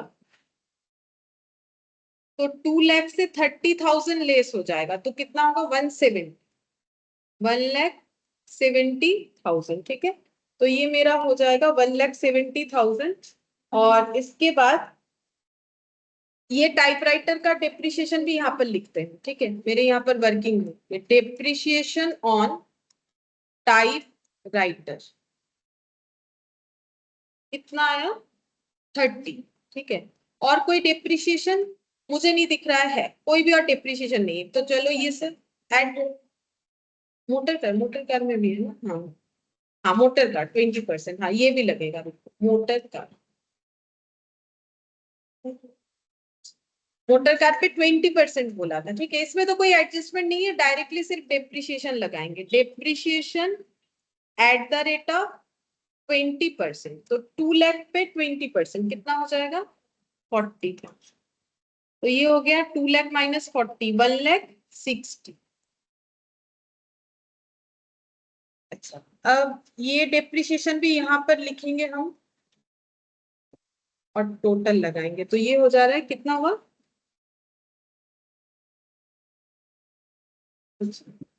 1,20,000, 40,000 ऐड हो जाएगा, 1,20,000। अब ये वर्किंग नोट को हम यहाँ पर लगा देते हैं, ठीक है। To depreciation, working note number 1,20,000। और अगर जगह होता है तो फिर करने का जरूरत नहीं, एक एक इंडिविजुअली लिखते जा सकते हो जैसे जैसे लिख रहे हो। अब हम लोग का ये वाला हो गया कंप्लीट, ठीक है। अब वैल्यूएशन ऑफ स्टॉक बोला है, मतलब क्लोजिंग स्टॉक 4,40,000। ये सिंपल हम लोग एक बार ट्रेडिंग में लिख देंगे, एक बार बैलेंस शीट में लिख देंगे। ट्रेडिंग में लिखो बाय क्लोजिंग स्टॉक 4,40,000। ट्रेडिंग में by closing stock 4,40,000 by closing stock 4,40,000। और एक बार बैलेंस शीट में लिखो यहाँ पर क्लोजिंग स्टॉक 4,40,000। बस इसमें और कुछ नहीं था। ये भी हो गया, पॉइंट 2 भी हो गया। Point 3, 2 months rent for godown is outstanding. इसका वर्किंग नोट बना लेते, ठीक है। देखो पॉइंट नंबर 3 का वर्किंग नोट नंबर 2, ठीक है। तो रेंट पेड कितना है? रेंट पेड है 10 months का, ठीक है। और रेंट आउटस्टैंडिंग फिर कितने मंथ का है? 2 month का। ये तो क्वेश्चन पढ़ के हमें पता चल रहा है। अच्छा, पेड अमाउंट कितना है वो हमें कैसे पता चलेगा? जो हमें ट्रायल बैलेंस में दिखा है वही पेड अमाउंट है, क्योंकि उसी का जर्नल एंट्री हुआ होगा। अब देखो यहाँ पर तुम लोग अपने पीएल से भी देख सकते हो, हम लोगों ने लिखा होगा रेंट, देखो कितना 55,000, ठीक है। तो ये कितने मंथ का है? 10 months का, ठीक है। यहाँ पर हो जाएगा 10 months का रेंट कितना है? 55,000। तो 2 months का कितना रेंट आउटस्टैंडिंग रहा होगा? तो अगर पर मंथ का कितना हो रहा है? 5,500 करके इंटू 2 कर दो, मतलब कैसे निकालो? हाँ, तो 11,000। 55,000 डिवाइडेड बाई 10 मंथ करोगे, पर मंथ का आ जाएगा। इंटू 2 मंथ कर दोगे तो पता चल जाएगा। देखो 2 मंथ करने से होगा 11,000, ठीक है। 11,000 करके हमारा रेंट बाकी है। तो पीएल में टोटल कितना जाना चाहिए? पीएल में जाना चाहिए ये 55 प्लस 11, है ना। पीएल में जाना चाहिए हमारा 12 मंथ्स का रेंट। 12 मंथ्स का रेंट होना चाहिए ट्रांसफर टू पीएल, चाहे वो पेड हो चाहे वो पेएबल हो। तो पीएल में टोटल मेरा ये दोनों को मिला के जितना होगा उतना दिखना चाहिए। तो मैंने तो 55 तो लिख रखा है। और क्या लिखेंगे? एड आउटस्टैंडिंग रेंट 11,000 बोल के, ठीक है। एड आउटस्टैंडिंग रेंट 11,000 यहाँ पे एड आउटस्टैंडिंग रेंट 11,000। इसका वर्किंग नोट 2 लिख लो, ठीक है। वहां पर हम लोगों ने 11 निकाला है। तो ये कितना हो जाएगा? 66,000 हो जाएगा। और 11,000 को और एक बार कहाँ लिखना पड़ेगा? लाइबिलिटी साइड, ठीक है। Outstanding rent 11,000। अब ये वाला इंटरेस्ट ऑन लोन, ठीक है। इसका भी वर्किंग नोट बनाओ। ये हम लोग का लोन का इंटरेस्ट हो रहा था 11 मंथ्स का। हमारा पे जो है वो कम था, 12% करके था। चलो कैलकुलेट करो, एक बार तो किया है, एक बार फाइनली यहाँ पर लिख के करते। वर्किंग नोट नंबर 3, ठीक है। अच्छा, यहाँ पर देखो लोन लिया गया था 15,2000, देखो दिया हुआ है, हम एक बार दिखा देते। 15,2021 में लोन लिया गया था, ठीक है। और इस बार हमें लोन का इंटरेस्ट पे करना है अप टू 31 मार्च 2022 तक का, यहाँ से यहाँ तक, जो कि हम लोग का 11 मंथ्स आ रहा है, ठीक है। अच्छा, अब हम लोग का इंटरेस्ट फिर कितना होगा? टोटल लोन अमाउंट लेना पड़ेगा। लोन अमाउंट मुझे यहाँ लाइबिलिटी साइड में दिख रहा है 3 लाख है, ठीक है। 3 लाख और 12% करके दिया हुआ है क्वेश्चन में। 3 लाख इंटू 12% इंटू 11/11, सॉरी 11/12। देखो 12 कैंसिल, इधर से 2 जीरो कैंसिल, ये हो जाएगा मेरा 33,000। ये पूरा का पूरा 33,000 मेरा कहाँ दिखना चाहिए? पीएल में दिखना चाहिए, ठीक है। लेकिन पीएल में दिख कितना रहा है? 27,000। तो इसका मतलब आउटस्टैंडिंग कितना हो जाएगा?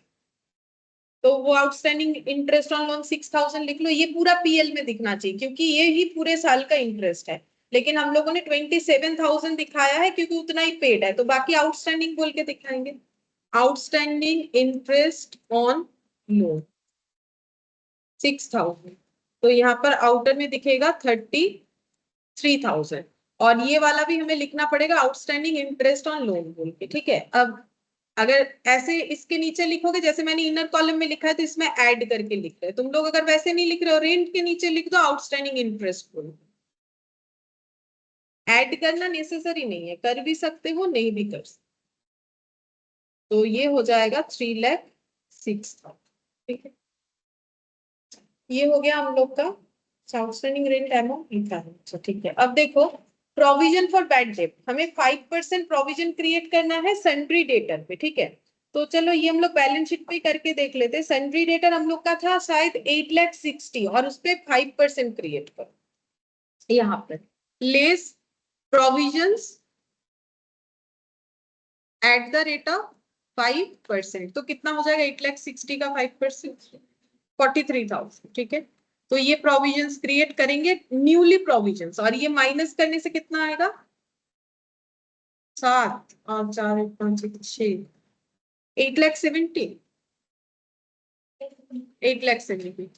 तो ये प्रोविजंस बन गया। आप देखो प्रोविजन का एक एडजस्टमेंट मैंने ट्रायल बैलेंस में बाकी रखा था, ठीक है। तो ट्रायल बैलेंस में देखो हमारा प्रीवियस प्रोविजन कितना बना हुआ था, ये देखो हम दिखाते हैं 30,000, ठीक है।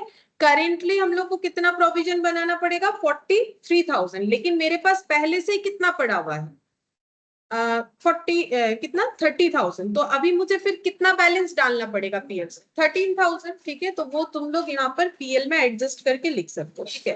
तो उसके लिए हम यहाँ पर लिख देते हैं, मेरा यहाँ पर जगह है, एक लाइन जगह चाहिए, देखो एक लाइन जगह है तो लिखो, क्या लिखोगे, लिखो to provision on debtor, to provision on debtor.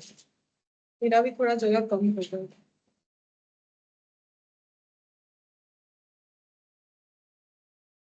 क्या लिखते हैं नीचे जगह, टू प्रोविजन ऑन डेटर। अच्छा देखो न्यू कितना क्रिएट करना पड़ेगा, अभी जो कैलकुलेट हो 43, और पहले से ही प्रोविजन में हमारे पास बैलेंस पड़ा हुआ, माइनस कर दो ओल्ड वैल्यू कितना 30,000, तो फिर कितना आ जाएगा ओनली 13,000 आ जाएगा, ठीक है। ओनली 13,000 आ जाएगा। और बहुत से लोग क्या करते हैं अभी वो एडजस्टमेंट नहीं होता है, नॉर्मली ये वाला जो है ना जो बैलेंस दिख रहा है वो ऐसे लिख देते हैं बाई पीवीडीडी बोल के, जो ओल्ड वाला था 30,000, तो भी एक ही बात है उससे लेस ही होता है ना, लेकिन इससे ज्यादा वो प्रेफरेबल है अभी ऐसे माइनस करके ही लिखना पड़ेगा। अच्छा ये हो गया, और इसका एक ही जगह पे एडजस्टमेंट होगा, ट्रायल बैलेंस वाला था ना तो वो तो एक ही जगह पे बैठने वाला था, एक ही जगह पे बैठ गया, हो गया। और प्रोविजंस हम लोगों ने यहाँ पर जो प्रोविजंस था ये हम लोगों ने दो जगह पे दिखाया, बैलेंस शीट में भी दिखाया, इसको हम लोगों ने पीएल में भी दिखा दिया। अब लास्ट ये इंश्योरेंस प्रीमियम वाला, ठीक है, इसका एडजस्टमेंट करो। वर्किंग नोट नंबर कितना है, ये वाला 4 आए 4 आ रहा है, तो वर्किंग नोट नंबर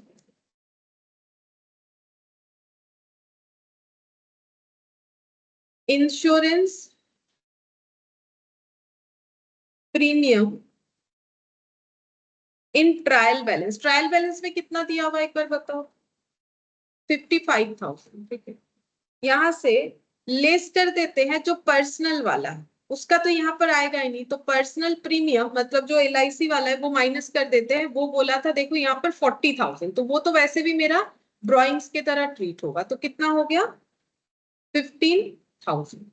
अच्छा अब ये मुझे पीएल में दिखाना चाहिए, ये मेरा कहां पर जाएगा पीएल में जाएगा, ठीक है। लेकिन इसमें भी मेरा प्रीपेड हो रखा है, कैसे, क्योंकि देखो ये प्रीमियम पूरा पे है 30 जून तक, लेकिन मुझे तो 31 मार्च तक दिखाना है, तो 30 जून तक है तो 3 मंथ्स का मेरा प्रीपेड है, तो वो मुझे क्या करना पड़ेगा यहाँ से लेस करना पड़ेगा। प्रीपेड है तो एक्सपेंस ज्यादा दिख रहा है ना, मेरे यहाँ पर 15 मंथ्स का एक्सपेंस दिख रहा है, मुझे कितने मंथ का दिखाना है 12 मंथ्स का, तो मुझे यहाँ से लेस करना पड़ेगा। बोलो कितना अमाउंट लेस होगा 3,000 प्रीपेड इंश्योरेंस प्रीमियम। देखो ये जो मैंने अभी 15,000 बोला 15 मंथ्स बोला ना, उसी से तुम लोग कैलकुलेट कर सकते हो। देखो ये 15,000 दिया हुआ है 15 मंथ्स के लिए, कैसे, क्योंकि ये पूरा प्रीमियम कब से कब का है 1 अप्रैल से, देखो यहाँ बोल रखा है 1 अप्रैल 21 से लेके 30 जून 22 तक का है, मतलब ये पूरा 15 मंथ्स का है, क्योंकि मार्च तक तो 12 मंथ्स होता है, आगे का 3 मंथ्स 15 मंथ्स, और फिर 3 मंथ्स मेरा जो है प्रीपेड हो रहा है तो ये हो जाएगा 3000, ठीक है। 3000 लेस कर दो तो कितना हो जाएगा 12,000, ठीक है। 12,000 मतलब ये देखो ऐसे है 14 और ये 31 मार्च। मेरा तो पीएल यहाँ तक का ही बनेगा, ये 22 यहाँ से है, यहाँ से यहाँ 12 मंथ्स होता है, बट खर्चा 3 मंथ्स का भी एक्स्ट्रा दिया हुआ है 3000। तो फिर ये 12,000 जो है ये सिर्फ मुझे पीएल में दिखाना चाहिए, ठीक है। तो अब ये प्रीपेड है, तो प्रीपेड है तो फिर कितना दिखाएंगे बोलो, पीएल में मुझे कितना दिखाना पड़ेगा 12, ठीक है। ये पीएल में दिखाना पड़ेगा, ये पीएल में नहीं दिखा सकते, ये पीएल से रिलेट हो रहा है, इसको हटा देते हैं नहीं तो कंफ्यूजन होगा, ठीक है। ये हम लोग का पीएल को रिलेट जरूर कर रहा है, बट ये कितने मंथ्स का है 15 मंथ्स, ये हम लोग का कितने मंथ्स का आ गया 12 मंथ्स, क्योंकि हम लोगों ने यहाँ से 3 मंथ्स का कर दिया है लेस। तो डायरेक्टली वर्किंग नोट 4 बोल के वहां पर 12,000 लिख दो, ठीक है। वहां माइनस माइनस करोगे कैसे इतना सारा चीज, नहीं तो माइनस कर सकते हो, उसमें कोई प्रॉब्लम नहीं है, नहीं तो डायरेक्टली लिख दो इंश्योरेंस प्रीमियम बोल के, आउटर में 12,000 डायरेक्टली भी लिख सकते, ऐसे डायरेक्टली लिख देते हैं और वर्किंग नोट नंबर लगा दो 4, ठीक है। वर्किंग नोट नंबर फॉर 12,000, लेकिन और एक जगह पे भी तो एडजस्ट होगा, कहाँ, प्रीपेड है ना, बैलेंस शीट में एसेट साइड में लिखना पड़ेगा प्रीपेड इंश्योरेंस, ठीक है। कितना होगा 3,000 प्रीपेड इंश्योरेंस 3,000 कंप्लीट हो गया। ओ ड्राइंग्स में भी तो जाएगा, हाँ। ये वाला देखो, ये जो 40,000 ये वाला हम लोग का कैपिटल में यहाँ पर दिखाना पड़ेगा, कैपिटल में एडजस्ट करके लिखो। क्या लिखोगे इसमें, लिखो इंश्योरेंस प्रीमियम, ऐसे लिख दो इंश्योरेंस प्रीमियम जो कि प्रोप्राइटर का 40 हो गया। बस अब जो है कैलकुलेशन करते जाना है, सबसे पहले ट्रेडिंग का करो।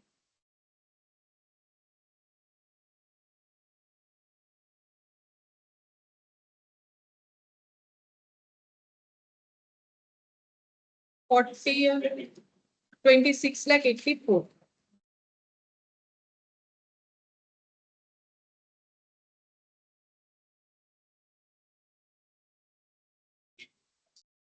7,18,000 7,18,000 हाँ 7,18,000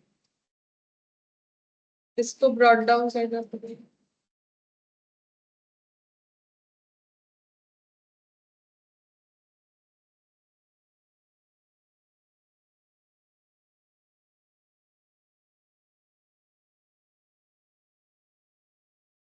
सेवन लैख 18 प्लस 60 7,34,000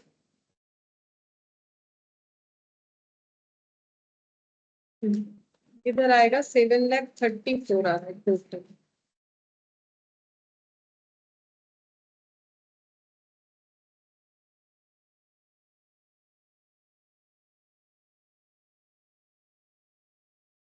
माइनस करते 1,10,000 1,10,000 66,000 33 21 24 और 20 44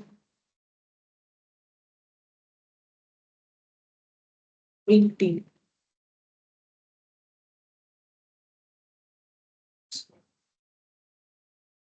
18 के बाद 22 12 30 20 16 36 120 30 173 173 हाँ 173 ठीक आया 173 हो। To net profit balancing figure 173 1,73,000 और टोटल 7,34,000 7,34,000 और ये बैलेंस शीट को मैंने यहाँ से हटाया है, ये ऐसे लिख दिया 7,34,00,000। अब इधर ये नेट प्रॉफिट आया, नेट प्रॉफिट 1,73,00,000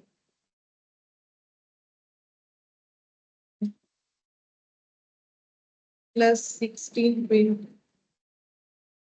माइनस 160, 1633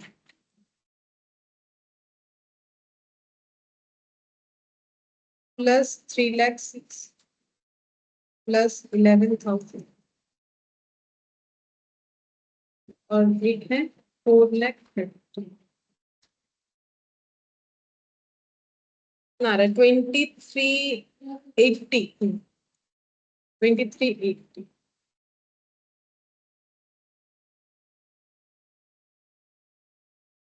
इधर चेक कर लें आ रहा है माइनस 14 माइनस 26 माइनस 4,4,0,0 आ रहा है सर माइनस 160 170 180 570।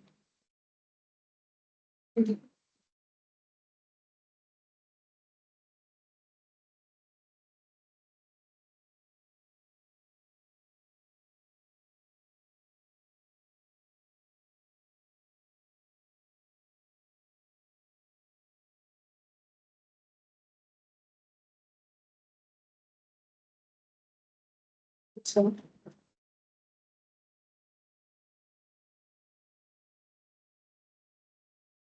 तो इसके बाद एक क्वेश्चन दिया हुआ है जिसमें हमें आइडेंटिफाई करना है कि कौन सा प्रोविजंस है, कौन सा जो है रिजर्व है। तो पहले हम एक नोट लिखवा देते हैं कि प्रोविजंस और रिजर्व में फर्क क्या है, ठीक है, क्या प्रोविजन होता है क्या रिजर्व होता है, ठीक है।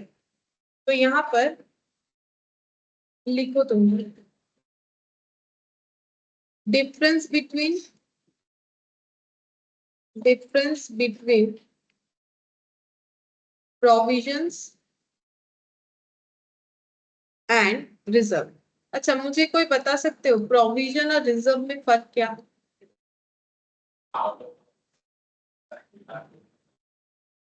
प्रॉफिट आने के बाद नहीं, पहले देखो ना, अभी हम लोग जो हाँ वो पहले होता है, मतलब वो चार्ज अगेंस्ट प्रॉफिट है, मतलब उसको एक्सपेंसेस की तरह हम लोग दिखा देते हैं, ठीक है। लेकिन रिजर्व जो है वो जो तुम बोल रहे हो उसके बाद, मतलब रिजर्व कैसे बनेगा, जैसे देखो यहाँ पर ही देखो ना, एक प्रोविजन हम लोगों ने बनाया है लेकिन प्रॉफिट कैलकुलेट करने के पहले बनाए, अगर इनको कुछ रिजर्व बनाना है तो इनको कैसे बनाना पड़ेगा, इनको ये जो है नेट प्रॉफिट को ऐसे ब्रॉट डाउन करना पड़ेगा। अगर इसके बाद फिर से अकाउंट ओपन कर लेते हैं ऐसे बाय नेट प्रॉफिट।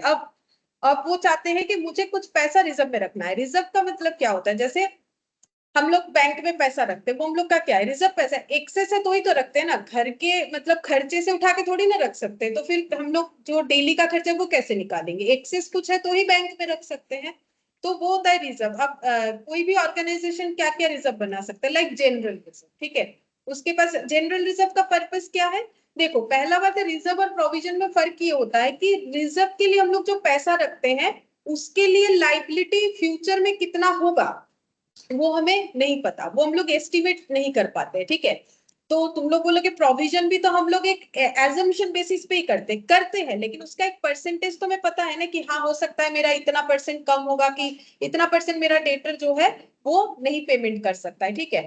तो रिजर्व जो है ना वो होता है फ्यूचर में जो आने वाला प्रॉफिट है, सॉरी जो एक्सपेंसेस या लॉस होगा जिसका हमें नाम भी नहीं पता, जैसे ये जनरल रिजर्व को किसी भी लॉस में यूज कर सकते हैं, कोई भी प्रॉब्लम आए यूज कर सकते हैं।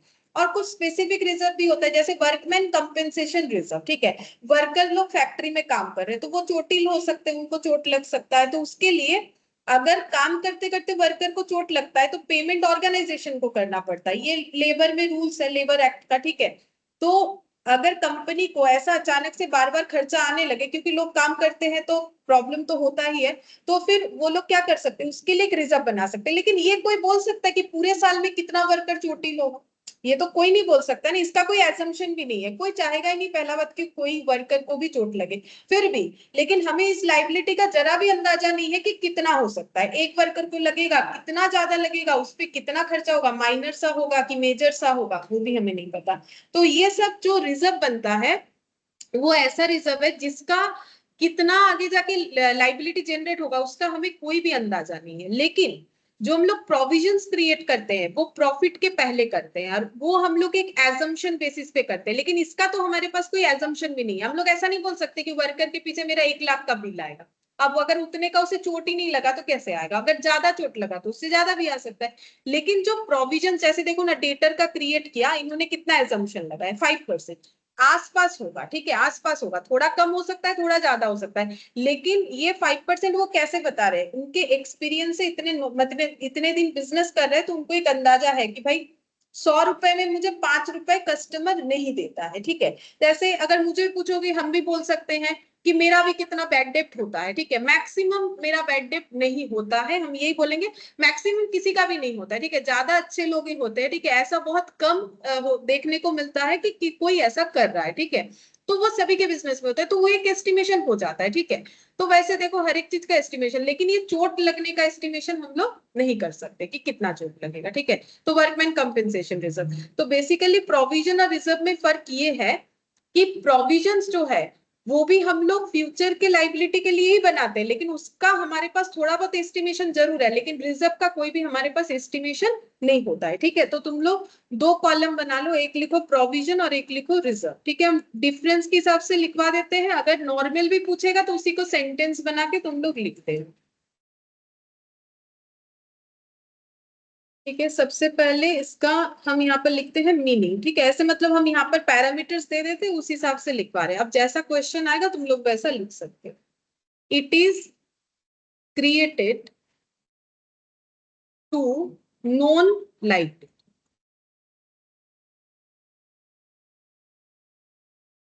ठीक है, हमें पता है किस लिए हम लोग बना रहे हैं। जैसे हम लोग बनाते हैं प्रोविजन फॉर डाउटफुल डेट, तो किसके लिए बना रहे हैं, डेटर के लिए बना रहे हैं। प्रोविजंस फॉर डिप्रिशिएशन, तो वो किस लिए बना रहे हैं, एसेट के लिए, एसेट को फ्यूचर में परचेज करने के लिए। अभी से हम लोग डिप्रिशिएशन जितना चार्ज करते हैं उतने का प्रोविजन बना रहे हैं। तो क्यों बना रहे हैं, हमें पता है कि हम लोग क्यों बना रहे हैं, ठीक है। और रिजर्व के केस में लिखो, it is created to meet an unknown liability,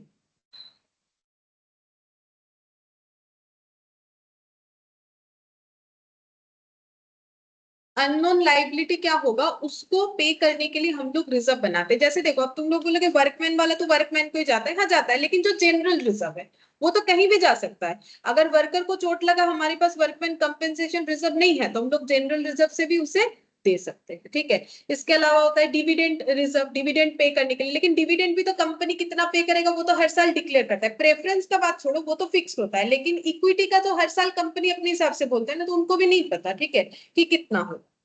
अब लिखो नेसेसिटी, जरूरत क्या है, ठीक है।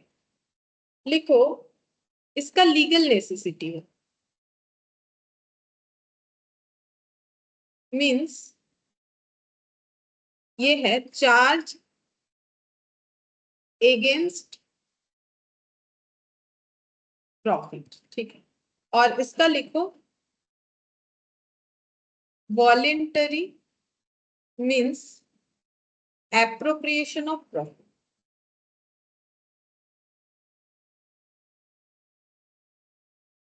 अगर प्रोविजन क्रिएट करता है कोई ऑर्गेनाइजेशन, उसका प्रॉफिट हो लॉस हो, उसे प्रोविजन क्रिएट करना ही पड़ेगा, ठीक है। तो ये लीगल नेसेसिटी है। देखो ये जब लॉस होता है तो थोड़ा मुश्किल होता है प्रोविजन क्रिएट करना, लेकिन नॉर्मली देखो टैक्स बेनिफिट भी मिलता है। क्यों, क्योंकि नेट प्रॉफिट मेरा कम होगा, अगर हम प्रोविजन दिखाएंगे तो मेरा प्रॉफिट कम होगा कि नहीं। अगर हम लोग यहाँ पर ये प्रोविजन नहीं दिखाते, अभी जो हम लोगों ने चार्ज किया था, तो हम लोग का प्रॉफिट इससे ज्यादा आता, देखो 1,73,000 से ज्यादा आता। तो टैक्स बेनिफिट भी मिलता है। और ये वॉलेंटरी है, मतलब रिजर्व क्रिएट करना मैंडेटरी नहीं है। अगर तुम्हारे पास एक्स्ट्रा पैसा है तो जैसे बैंक में पैसा रखना मैंडेटरी है क्या? बैंक में पैसा रखना ही पड़ेगा, अगर है तो रखेंगे, नहीं है तो नहीं रखेंगे। अब बैंक में भी रख सकते, ज्यादा है तो फिर एफडी कर दो, और ज्यादा है तो शेयर में लगा दो। अब वो तो डिपेंड कर रहा है हमारे पास कितना है, ठीक है। तो वैसे ही रिजर्व, अगर कंपनी हो या कोई भी ऑर्गेनाइजेशन इंडिविजुअल हो, अगर अच्छा खासा पैसा है, वॉलेंटरी है, जितना चाहो कर सकते हो अपने हिसाब से। और ये होता है एप्रोप्रिएशन ऑफ प्रॉफिट, मतलब मेरे पास एक्स्ट्रा पैसा है, अब हम सोच रहे थोड़ा बैंक में रखेंगे, थोड़ा गोल्ड खरीद लेंगे, तो ये क्या हो गया? एप्रोप्रिएट, डिवाइड कर रहे हैं मेरे हिसाब से, मुझे जो ठीक लग रहा है, ठीक है। तो वैसे होता है। अब नेक्स्ट लिखो ऑब्जेक्ट। ऑब्जेक्टिव क्या है? प्रोविजन के केस में लिखो the object is to provide for depreciation, doubtful debt and other specific liability। तो ये कुछ एग्जांपल है जो हम लोग यूज करते हैं, जैसे कि डेप्रिसिएशन का, फ्यूचर का जो मतलब depreciation, actually provision for depreciation में क्या होता है, जो डेप्रिसिएशन हम लोग चार्ज करते हैं उतने का प्रोविजन क्रिएट करते हैं। इससे क्या होता है, फ्यूचर में हमारे पास अमाउंट अवेलेबल होता है उस एसेट को रिप्लेस करने के लिए। तो objective is to provide for depreciation, यानी प्रोविजन फॉर डेप्रिसिएशन बना सकते हैं, प्रोविजन फॉर डाउटफुल डेब्ट बना सकते हैं, या फिर कोई ऐसी स्पेसिफिक लाइबिलिटीज है उसके लिए हम लोग प्रोविजन क्रिएट कर सकते हैं। और इसमें लिखो the object is objective, the objective is to strengthen the to give strength the financial statement, to give लिख दो, strength the financial position of business। देखो इससे बिजनेस को स्ट्रेंथ मिलता है कैसे? जैसे अगर हमारे पास एक्स्ट्रा पैसा है, हमारे पास अगर बैंक में कुछ है, तो हमें क्या लगता है, भाई मेरे पास घर पे जो है बैंक में भी तो कुछ है, मेरे पास ये सोना है, ठीक है, ये इतना गोल्ड है, या फिर इतना इन्वेस्टमेंट है, मैंने यहाँ इन्वेस्ट कर रखा है, तो ये सब मेरे लिए क्या होता है, एक फाइनेंशियल स्ट्रेंथ होता है कि जरूरत पे हम उसे यूज कर सकते हैं। तो अगर हम, मेरे पास एक्स्ट्रा सरप्लस प्रॉफिट था तो ही ना मैंने रिजर्व बनाया था। तो अगर कोई कंपनी या ऑर्गेनाइजेशन रिजर्व बना रहा है, मतलब वो उसके फाइनेंशियल पोजीशन को स्ट्रेंथ मिलेगा। क्यों? क्योंकि जब भी कोई अचानक से लायबिलिटी आएगा तो उसे अपने इनकम से वो देना नहीं पड़ेगा, ऑन दैट मोमेंट अपने प्रॉफिट से वो पैसा जो रख रखा है वहां से वो उसे यूज कर सकता है। मेरा मान लो मैंने मेडिकल इंश्योरेंस कर रखा है, अब अचानक से मेरा कुछ इश्यूज हुआ तो मुझे घर से पैसा नहीं निकालना पड़ेगा, जो डेली लाइफ में लग रहा है हम उसका यूज कर सकते हैं। इसलिए बोलते हैं नहीं ये इंश्योरेंस करो वो इंश्योरेंस करो, तो वैसे ही ठीक है। तो अगर कोई रिजर्व बना रहा है ऑर्गेनाइजेशन तो उसके लिए वो स्ट्रेंथ होता है। अच्छा अब नेक्स्ट लिखो इन्वेस्टमेंट आउटसाइड द बिजनेस। यहाँ पर इन्वेस्टमेंट, इधर इन्वेस्टमेंट आउटसाइड द बिजनेस, इस पॉइंट के अगेंस्ट में लिखो provisions are never invested, provisions are never invested outside the business, outside the business। मतलब बोल रहा है कि मैंने कोई पैसा प्रोविजंस कर रखा है, ठीक है। अब जैसे मान लो मुझे मंथली रेंट पे करना पड़ता है, ठीक है, तो मैंने क्या किया, डेली बेसिस पे मेरे रेंट को डे वाइज डिवाइड कर लिया और डेली हम पैसा जमा करते हैं कि जब मंथ का एंड आएगा तो हम वहां से वो पैसा दे देंगे। तो वो मेरा क्या हुआ, प्रोविजन, क्योंकि मुझे तो पता है मुझे रेंट पे करना ही पड़ेगा। तो प्रोविजंस का पैसा अगर हम कहीं इन्वेस्ट कर देंगे तो फिर खर्चा कहाँ से पे करेंगे? अगर प्रोविजन कर रहे हैं तो फिर प्रोविजन से पे करेंगे ना। तो प्रोविजन का पैसा कहीं ले जाके इन्वेस्ट नहीं करना होता है, लेकिन रिजर्व का पैसा करते हैं। जैसे कि तुम लोग देखोगे डेप्रिसिएशन का ही केस है जिसमें एक सिंकिंग फंड मेथड होता है, ठीक है। वहां पर क्या होता है, ये जो प्रोविजंस के जो हम लोगों का मतलब सिंकिंग फंड एक मेथड होता है, प्रोविजन फॉर डेप्रिसिएशन नहीं बोल रहे, ठीक है। सिंकिंग फंड मेथड में क्या होता है कि हम लोग जितना डेप्रिसिएशन हो रहा है प्रॉफिट से एक अमाउंट, ठीक है, एक अमाउंट सेट असाइड करके रखते हैं, ठीक है, हर साल। तो वो अमाउंट तो क्या करते हैं, इन्वेस्ट कर देंगे, ठीक है। मतलब पैसा हम लोग हटा के रख रहे हैं, उस पैसे को डायरेक्टली बिजनेस में नहीं रखेंगे, उस पैसे को कहीं इन्वेस्ट कर देंगे। जब एसेट खरीदेंगे तो वो पैसा हमारा क्या हो जाएगा, इंटरेस्ट जुड़ के उसमें वो पैसा क्या हो जाएगा, बढ़ जाएगा, ठीक है। फिर उस रिजर्व के पैसे से हम लोग क्या कर सकते हैं, उस sinking fund, fund also reserve, ठीक है। तो उस फंड के पैसे से हम लोग फिर क्या कर पाएंगे, फ्यूचर में एसेट को परचेज कर पाएंगे, ठीक है। ऐसा होता है। ऐसा डिवेंचर वाले केस में भी, जिन्होंने डिवेंचर किया है, अगर तुम लोग को याद है, डिवेंचर ट्रस्टी बनाया जाता है, ठीक है। जिनका डिवेंचर था, मैंने जिनको पढ़ाया है, तो डिवेंचर ट्रस्टी होता है, ठीक है। तो डिवेंचर के लिए भी वैसा होता है, कंपनी फ्यूचर में डिवेंचर को रीपे करेगी, रिडीम करेगी, तो कंपनी क्या करती है, एक अमाउंट सेट असाइड करते रहती है हर साल प्रॉफिट से। अब सेट असाइड करके घर पे रखे, मतलब सिर्फ बिजनेस में ऐसे ही रखेगी तो पैसा थोड़ी ना बढ़ेगा, उस पैसे को कहीं इन्वेस्ट कर सकती है, तो उसमें इंटरेस्ट लग के वो बढ़ जाएगा। जैसे 10 साल बाद मुझे डिवेंचर का रिडीम करना है, तो हम 10 साल तक प्रॉफिट से सेट असाइड करें, मान लो 1-1 लाख रुपए करके, तो अपने पास रखेंगे तो 10 लाख ही बनेगा, ठीक है। नहीं 10, हाँ 1-1 लाख करके 10 लाख बनेगा, लेकिन उसको अगर कहीं इन्वेस्ट कर देंगे तो वो थोड़ा बहुत तो बढ़ ही जाएगा, तो वो हम लोग इन्वेस्ट कर सकते हैं। लेकिन प्रोविजंस का पैसा इन्वेस्ट नहीं कर सकते, क्योंकि पता है उसका खर्चा है, वो कैसे इन्वेस्ट करते हैं, ठीक है। तो यहाँ पर लिखो, रिजर्व में भी, ठीक है, इसमें कोई कंपलसरी नहीं है, करना चाहो करो, नहीं करना चाहो मत करो, ठीक है। इन्वेस्टेड आउटसाइड द बिजनेस, करना ही पड़ेगा ऐसा बात नहीं, करना चाहो तो कर सकते, ठीक है। रिजर्व में be invested outside the business, ठीक है। फिर नेक्स्ट पॉइंट लिखो, ये कहां पर दिखाया जाता है, शो, ठीक है, मतलब कहाँ दिखाएंगे, तो प्रोविजंस कहाँ दिखाते हैं बोलो। देखो पीएल में तो हम लोग चार्ज करते ही हैं, वो तो हम लोगों ने पहले भी लिखा है, देखो पीएल में चार्ज करते हैं। बैलेंस शीट में कैसे दिखाते हैं, जो पर्टिकुलर एसेट है उससे लेस करके दिखाते हैं, जैसे डेटर से लेस प्रोविजन फॉर डाउटफुल, तो लिखो इट इज आइदर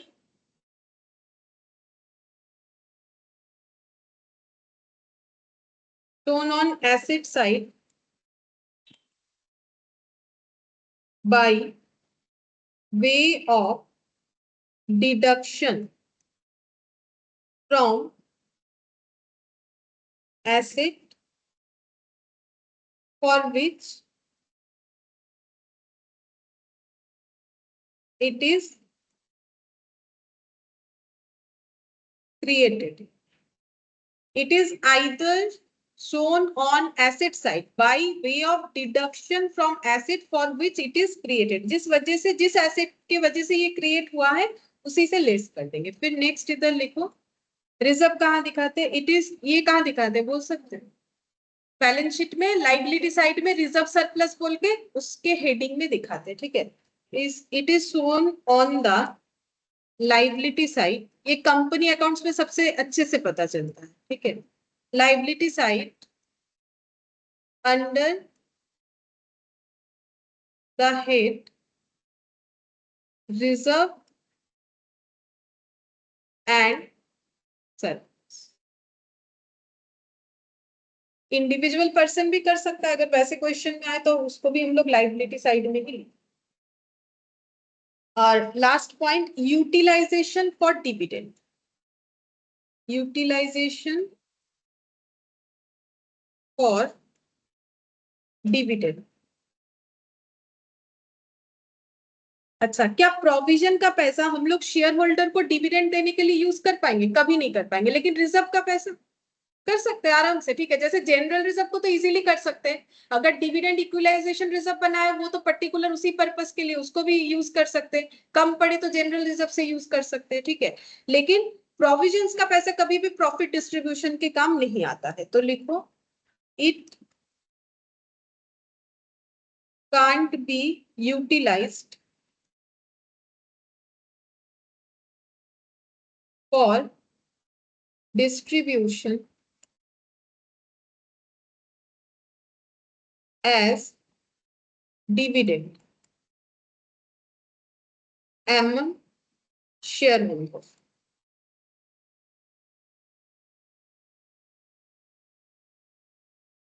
और यहां पर लिखो it can be utilised for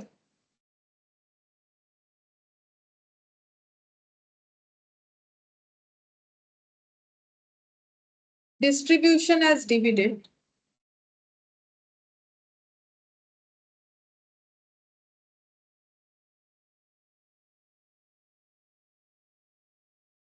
M share holder.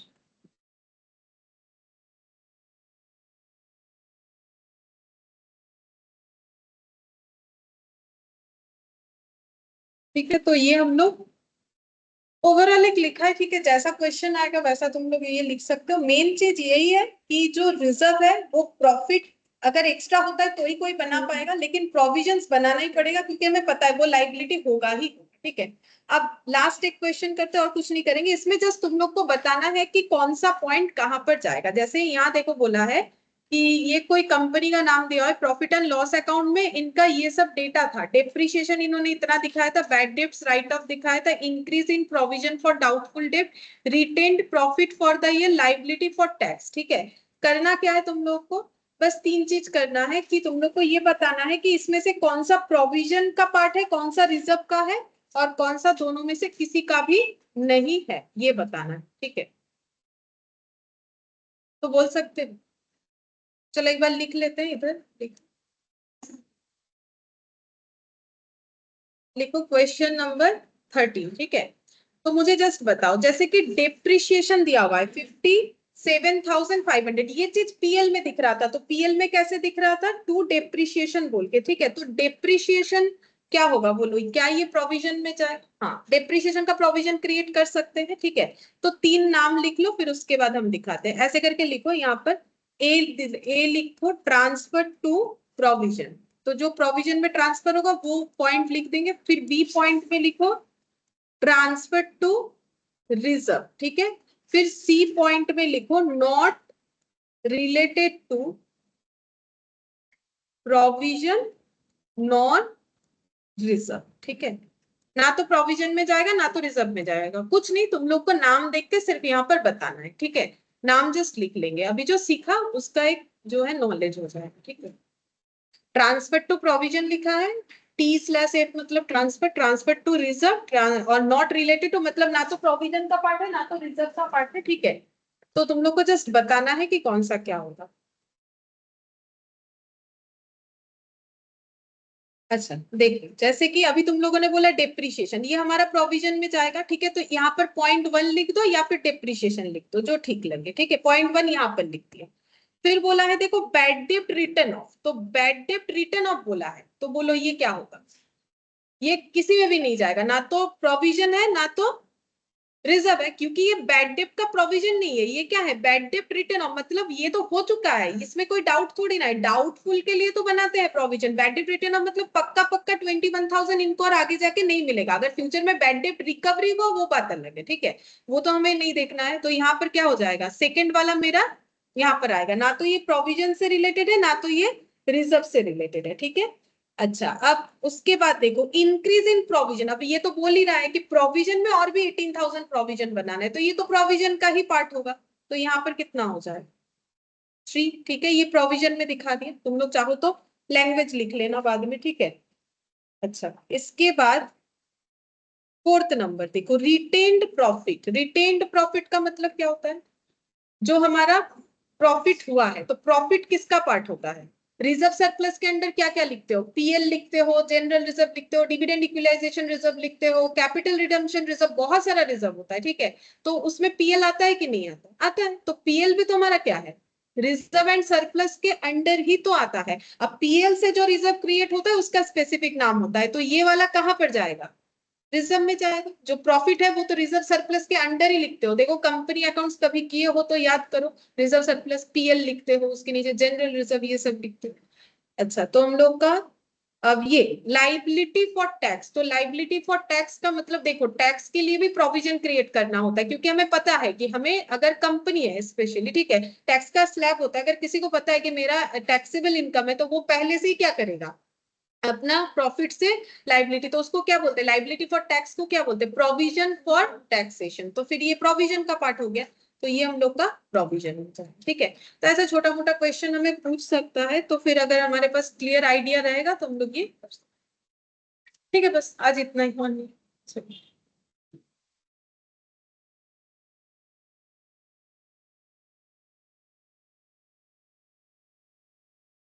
Bye ma'am. Bye.